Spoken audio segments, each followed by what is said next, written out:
दोस्तों, तानाशाही चाहे किसी की भी हो, उसका अंत तय होगा।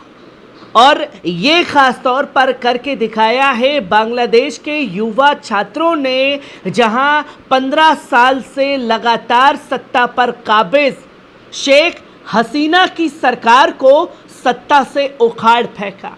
क्योंकि शेख हसीना की सरकार ने एक ऐसा कानून लाया छात्रों को लेकर के, जिसमें छात्र संघ के नेता इस कदर एकजुट हो गए कि शेख हसीना को न बल्कि प्रधानमंत्री पद से इस्तीफा देना पड़ा, बल्कि देश छोड़ करके भागना पड़ा। और स्थिति का आलम तो देखिए दोस्तों, जब शेख हसीना 5 जून को भारत आती है तो यही केंद्र की मोदी सरकार उनके लिए रेड कारपेट बिछा करके उनका स्वागत करती हुई दिखाई देती है। और जब बांग्लादेश में हिंसा के बाद, बांग्लादेश के प्रधानमंत्री पद से इस्तीफा देने के बाद, जब शेख हसीना कुछ ही दिनों बाद भारत आती हैं या 1 महीने बाद भारत आती हैं, तो कोई नाम लेवा वाला नहीं होता, कोई पूछने वाला नहीं होता। अर्श से फर्श पर लाने का काम शेख हसीना को वहां की आवाम ने कर दिखाया है। और जब आवाम ने ये कारनामे को अंजाम दिया है तो तमाम तरीके से नफरत भरी खबरें खासतौर पर गोदी मीडिया में चलाई जा रही हैं और बताया जा रहा है कि देखिए कि साहब कैसे बांग्लादेश के मुसलमान जो हैं वो हिंदुओं के ऊपर जुल्म ढा रहे हैं, मंदिरों को तोड़फोड़ कर रहे हैं, हिंदुओं के घरों को जला रहे हैं, हिंदू महिलाओं के साथ में कुकर्म कर रहे हैं। ये तमाम चीज़ों की तस्वीरें जो हैं बताई जाने लगी, ताकि देश के मुसलमानों से जो हिंदू हैं वो नफरत करना सीखें। जो बांग्लादेश में किया जा रहा है उसका बदला देश के मुसलमानों से लेने के लिए ये गोदी मीडिया लगातार उकसा रहा है। पर सलाम है सोशल मीडिया पर कुछ ऐसे बुद्धिजीवियों को जो इनके प्रोपागेंडे को औंधे मुंह गिराने का काम कर रहे हैं और बता रहे हैं कि असल में तस्वीर क्या कुछ निकल करके सामने आ रही है। कल ही मैंने आप लोगों को सबसे पहले बताया कि कैसे मस्जिदों से ऐलान हो रहा है, और आज दूसरा वीडियो सामने आया है जहां घर घर जा करके तबलीगी जमात के लोग दीन की दावत देने का काम करते हैं। अब वही तबलीगी जमात के लोग जो बांग्लादेश में हैं, बांग्लादेशी हैं, वो घर घर जा करके लोगों को हेल्पलाइन नंबर जारी कर रहे हैं कि आप इस नंबर पर हमसे संपर्क करें। हर हिंदू भाई के घर पर जाकर के हर जगह 10 से 20 या 50 मुसलमानों की संख्या को तैनात कर दिया गया है। इनकी हिफाजत करना हमारा सबसे पहला कर्तव्य है। হেফাজত ইসলাম বাংলাদেশের পক্ষ থেকে সারা দেশব্যাপী হিন্দুদের বাড়ি মন্দির নিরাপত্তার ব্যাপারে আমরা কাজ করতেছি।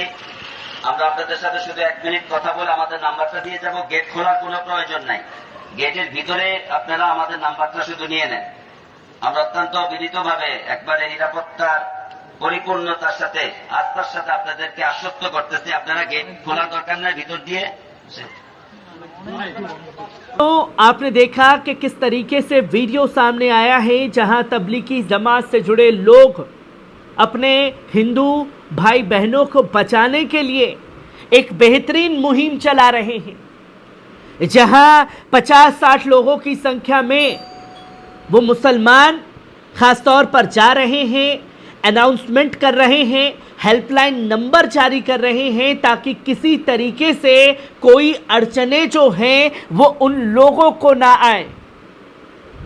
और खुद वहां मौजूद होकर के हर एक मंदिर और हर एक घर की हिफाजत करते हुए मुसलमान दिखाई दे रहे हैं, जहां साफ तौर पर बताया जा रहा है कि बांग्लादेश में हिंसा लगातार जारी है। हिंसा में अब तक 400 से ज़्यादा लोगों की मौत हो चुकी है। प्रदर्शनकारियों ने पीएम आवास, संसद भवन समेत सभी सरकारी दफ्तरों पर कब्जा कर लिया है। जारी हिंसा के दौरान ही शेख हसीना ने 5 अगस्त को पीएम पद से इस्तीफा दे दिया और भारत भाग आईं। अब वो लंदन में शरण लेना चाहती हैं, लेकिन ब्रिटेन में अभी तक कोई खबर नहीं आई है। वहीं अमेरिका ने भी अपने रास्ते शेख हसीना के लिए पूरी तरीके से बंद कर दिए हैं। इस बीच मीडिया रिपोर्ट्स में दावा किया जा रहा है कि बांग्लादेश में हालात इतने बिगड़ गए हैं कि अब प्रदर्शनकारी हिंदुओं को घरों को निशाना बनाने लगे हैं। वहां हिंदुओं के घर में आगजनी की जा रही है। यहां तक कि बांग्लादेश के गृह मंत्री के घर को भी प्रदर्शनकारियों ने आग के हवाले कर दिया है। इन सब के बीच छात्र संघ बांग्लादेश में मस्जिदों से हिंदुओं की सुरक्षा की अपील कर रहे हैं। इसके साथ ही छात्र हिंदुओं के घर रात में पहरादारी कर रहे हैं, जिसका वीडियो सोशल मीडिया पर वायरल हो रहा है। जहां पहले छात्र संघ ने यह मोर्चा संभाला, तो अब तबलीगी जमात से जुड़े लोग जो हैं हिंदुओं के घरों की हिफाजत करते हुए दिखाई दे रहे हैं। वायरल वीडियो में कहा जा रहा है कि प्रिय नागरिकों, हम स्टूडेंट्स अगेंस्ट डिस्क्रिमिनेशंस आपसे अपील करते हैं कि देश में अशांति के इस दौर में हम सभी को सांप्रदायिक सद्भाव बनाए रखना है। हमें हिंदू अल्पसंख्यकों की रक्षा करनी है। उपद्रवियों से उनके जान माल की रक्षा करें। ये आपकी जिम्मेदारी है, हमारी जिम्मेदारी है और सबकी जिम्मेदारी है। ये ऐलान खास तौर पर किया जा रहा है।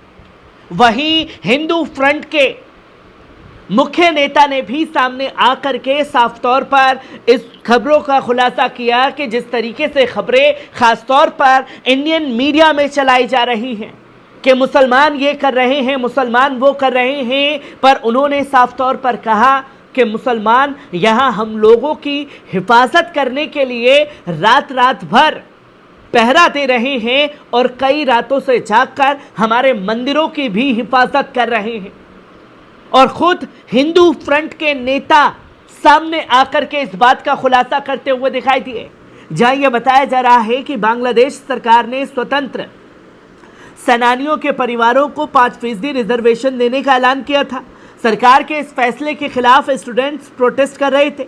इस दौरान बांग्लादेश पुलिस ने प्रदर्शन खत्म करने के लिए बल का प्रयोग किया, जिसके बाद और हिंसा भड़क गई। इसके बाद शेख हसीना सरकार ने हाल ही में जमाते इस्लामी, उसकी स्टूडेंट यूनियन और उससे जुड़े अन्य संगठनों पर बैन लगा दिया था। ये कदम बांग्लादेश में और प्रदर्शन और हिंसक हो गया। सरकार की इस कार्रवाई के बाद ये संगठन शेख हसीना सरकार के खिलाफ सड़कों पर उतर आया और आलम यह हुआ कि शेख हसीना को ना तो बल्कि प्रधानमंत्री पद से इस्तीफा देना पड़ा और देश छोड़ करके उन्हें भागने के लिए मजबूर होना पड़ा। जहां अपने तानाशाही रवैये से आंदोलन को कुचलने की तैयारी शेख हसीना ने की थी, पर शेख हसीना को क्या मालूम था कि युवाओं की ताकत इतनी ज़्यादा होगी कि उन्हीं की सत्ता को कुचल दिया जाएगा।